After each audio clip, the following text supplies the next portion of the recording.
Donc, on est arrivé à un certain résultat qui était intéressant, mais qui est loin encore du compte. C'est sûr que ce qu'on veut aller chercher, c'est quelque chose qui serait plus de l'ordre de ce que l'on a ici.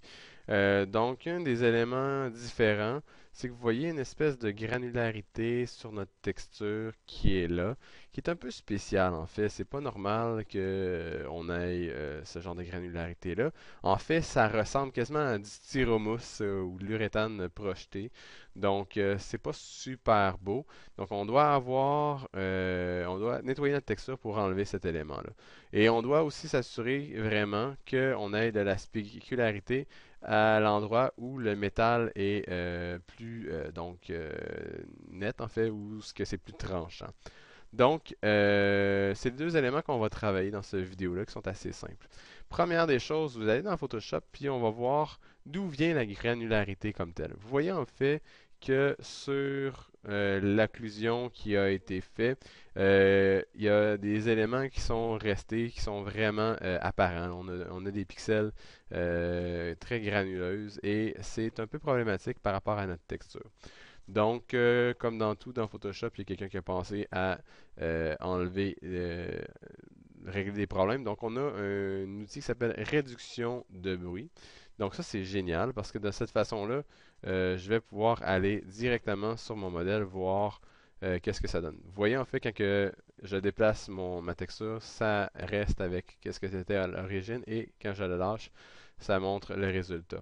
Donc, j'ai pris l'intensité, je l'ai mis à 10. Je peux peut-être conserver les détails. Vous voyez que si je le mets trop haut, ben en fait, j'ai encore beaucoup de grains. Si j'ai moins de détails, je perds le grain, ce qui est très très intéressant. Ce qu'on veut, c'est juste avoir une espèce d'occlusion globale là-dedans. Réduire le bruit de la couleur, c'est quelque chose qui peut arriver en fait quand on va prendre des photos. Dans le cas ici, ça n'arrive pas. Et accentuer les détails, ça c'est si on voudrait revoir des choses. Donc on veut absolument pas accentuer les détails, on veut en enlever. Donc vous voyez, on a une texture qui est maintenant très très très smooth de cette façon-là. Donc j'ai intégré ça à ma texture ici pour vous montrer qu'est-ce que ça donnait. Donc, l'idée étant fort simple encore là, on veut dans un premier temps refaire notre élément avec la texture qui va avoir moins de grains. Et deuxième des choses, on veut peut-être aussi assombrir le reste de notre texture pour faire en sorte que on ait des éléments éclairants donc sur les pointes. Donc c'est assez simple ce que j'ai fait ici, c'est juste de me créer un nouveau calque. Donc, un calque qui va permettre à faire ma spécularité sur mon élément. Et dans le fond, j'ai rajouté dans le fond du blanc aux endroits avec juste en faisant CTRL-clic sur mon élément pour faire en sorte que j'aille les côtés soient plus brillants et que ça soit plus sombre.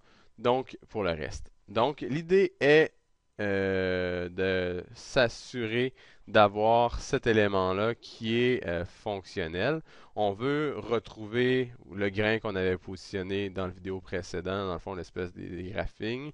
Elle doit rester quand même assez blanche si on veut qu'elle apparaisse. Et sinon, elles n'apparaîtront pas dans la spécularité. Elles sont blanches parce que, dans le fond, le métal est gratté. Donc, le métal est plus clair à ces endroits-là.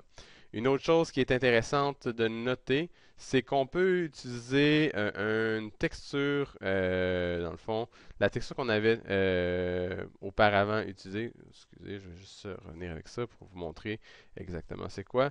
Vous vous rappelez de cette texture ici qu'on avait utilisée pour les scratchs. Dans le fond, je peux utiliser cette texture-là aussi pour donner une espèce de couleur globale à, dans le fond, ma lame comme telle. Donc, je peux chercher un mode de calque qui serait fonctionnel.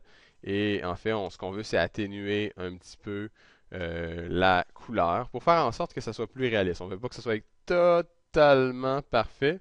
Et une chose qui peut être intéressante aussi, c'est de faire en sorte de ne pas le mettre à 100%. Vous voyez, en fait, ça se met un peu à glower. On veut juste donner des cassures dans notre élément.